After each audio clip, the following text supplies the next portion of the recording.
Hi, I'm Becky Nuttall. I'm Cherry Lyons. My name is Jacqueline Duncan. I'm Zach Lewis. My name is Susan Cavalieri. I'm Ian McConaughey. Hi, my name is Mandy Ellis-Boise and my venue number is 149. 143. My venue is 151. 148. 142. My venue number is 145.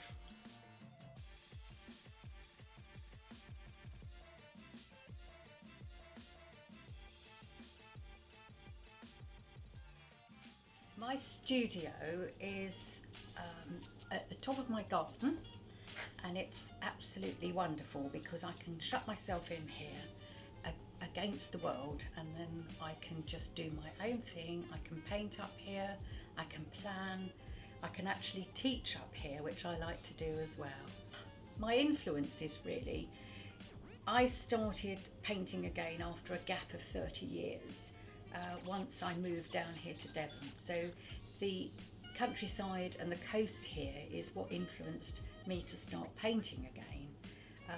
But I'm probably considered to be experimental in what I do. I paint in a lot of media and I'm not sort of worried about whether I mix it up either. I like to do all sorts of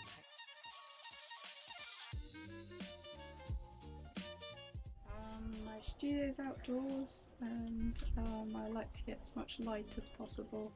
I feel that in the natural light you can really see what you're doing properly, so it reflects on my work because I do flowers and trees and leaves and butterflies, and I like to paint wildlife. I like vivid colours and designs that you find in flowers. I like looking intently at things and then find a pattern, and then I bring that pattern out. So the work doesn't end up looking like photography, it looks like art. My studio has changed over the last 12 months because we have only recently moved to Torre. So the way in which it's evolving is through storytelling. So I've written a story and that has inspired a number of drawings which I think will evolve into paintings. I would say the main thing that has influenced my work in recent times is the music that my son writes, which I've created paintings and drawings for his albums. But I think a lot of it in current time has been architecture, more modern architecture, and when I mean modern I probably mean from the kind of work of Corbusier. He was a modernist, so we're actually talking probably 50-60 years ago rather than current architecture. So I have quite a collection of books and magazines. They quite often are a reference that I might use in my early sketching process, and that those sketches have been turned into charcoal drawings which I've found myself rediscovering after many years, and then these will probably lead to quite large paintings. I'm still very interested in the way in which architecture is evolving.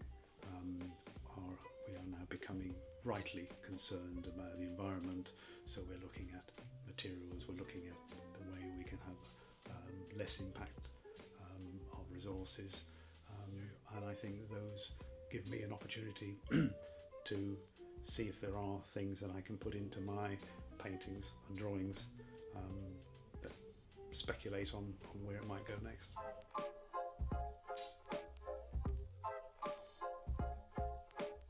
My studio is probably a little bit different from what other people's studios will be like. It's not actually my studio, it's in the garden of our house, so it's not a working studio. And when I started the theme that I'm currently working through, I was visualising a virtual chapel. So as I do my work, I imagine what that work would look like in a chapel. So this is a secular chapel, it's not a religious chapel. It's got a religious name. It's the the Chapel of St Catherine, because my middle name is Catherine, and a version of the Passion.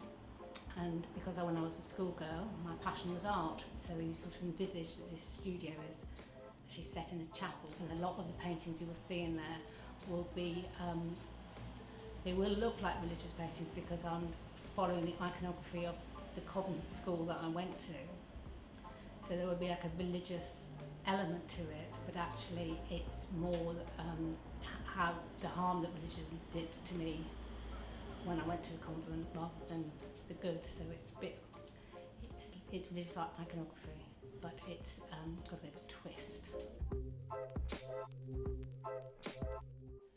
So as I say, I'm very influenced by religious iconography because of going to a convent and not being a Catholic, having an artistic background with my father being an artist. But I think my biggest influence is when I went to art school, and the artists we studied that time are modernist artists, that would be Dada, Surrealism.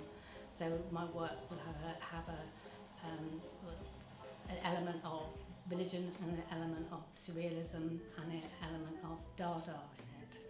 It all sounds quite weird, that's what it's like.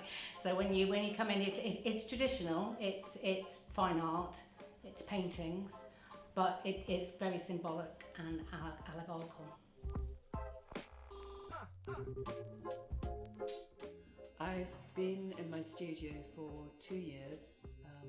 We live in a somewhat rambling house that used to be an old watermill, and I made sure that the first room that was ready was the studio. I feel I'm incredibly privileged and lucky to have the view that I do. Natural light is hugely important to my work. Perhaps the most magnificent aspect is overlooking the River Dart. We are situated on a beach, and although it can be grey and cold, a bit muddy like today, it's an ever-changing source of inspiration. My work is based very much on my visual observation, in fact through, as I look out the window, and the natural environment, and water is a very key element. And the studios this year, I've used the idea of creating large-scale landscapes, as is the one behind me, and there are other parts of work which reduce the landscape and zone in and home in, and we look at the sort of the individual elements that form that landscape.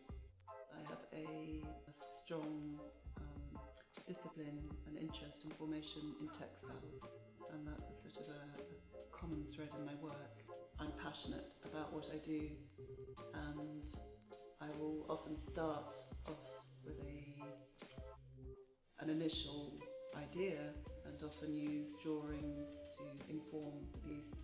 But as the work develops, quite often there will be a new change of course.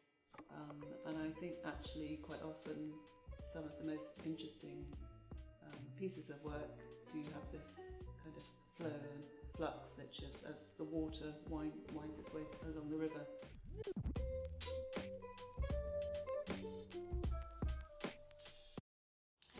Well, my studio is full of all of my surreal work, and it's kind of in between is my wax works and my abstracts.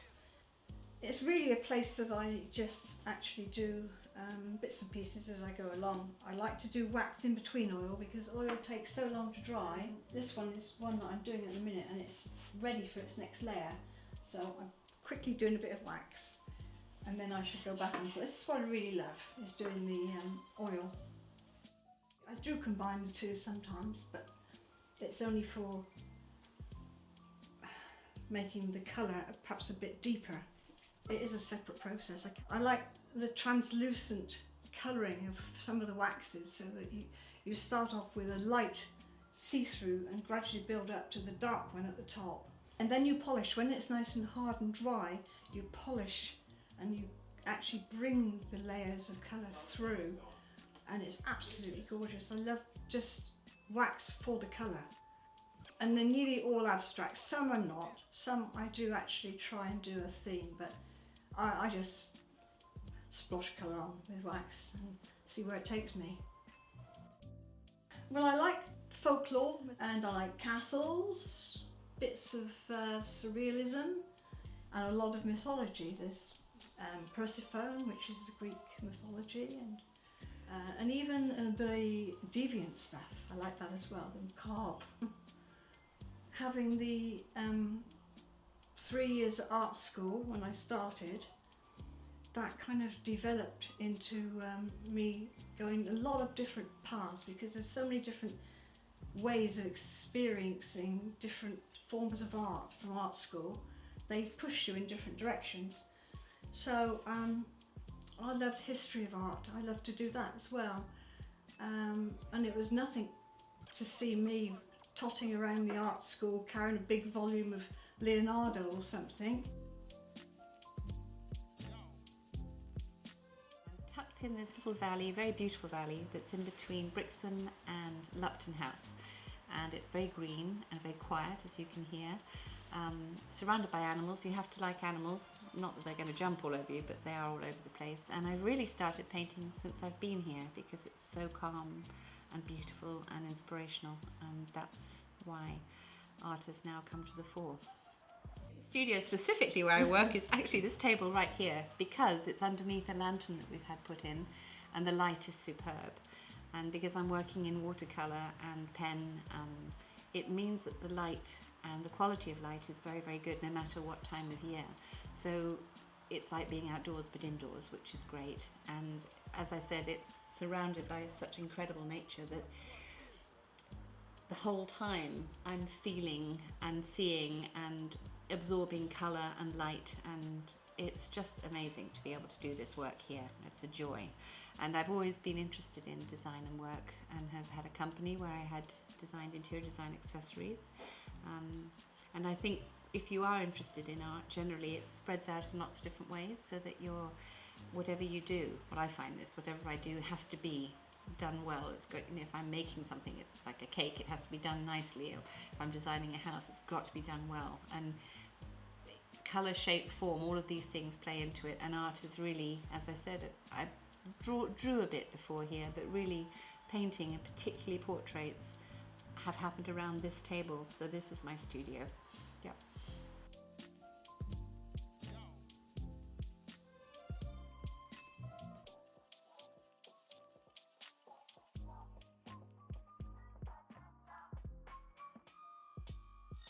The bay is nice, it's beautiful, the light is gorgeous down here, and I suppose there's a lot of folklore and interest here. It's near the sea. I've always liked being near the sea, and this is a chance to get back to living by the sea. As an artist, it's just a fantastic place to live. After 2 years, I feel that I'm sort of beginning to be at one in my environment. I think the atmosphere in Torbay is conducive to art and artists. And my experience so far returning to Devon has been good, and arriving in Torre, I'm really delighted with it. Although it's not the most vibrant cultural hub, it has its own environment and its own way of being, and it's very calm, it's very relaxed. It's a great place to paint. I think it's the quality of light. It's not St Ives. It's not. I don't know whoever's done any tests on exactly what light there is down in St Ives and here, but the quality of light is beautiful, and the seasons change very quickly in one day. And I think that the sea, and having the sea and the air around you all the time, means that when you settle down to do something and you need to refresh your brain, that just getting out, going out, every time you get in the car or go to do shopping, you're looking at something so extraordinarily beautiful that it is inspirational all the time.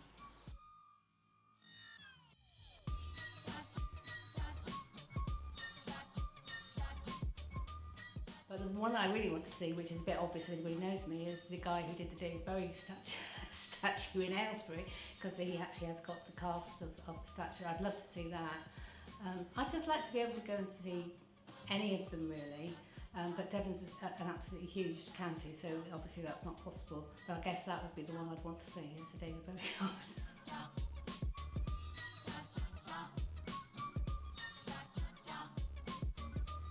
I would say the barn, because we're all in the barn and we can all show bits and pieces in the barn.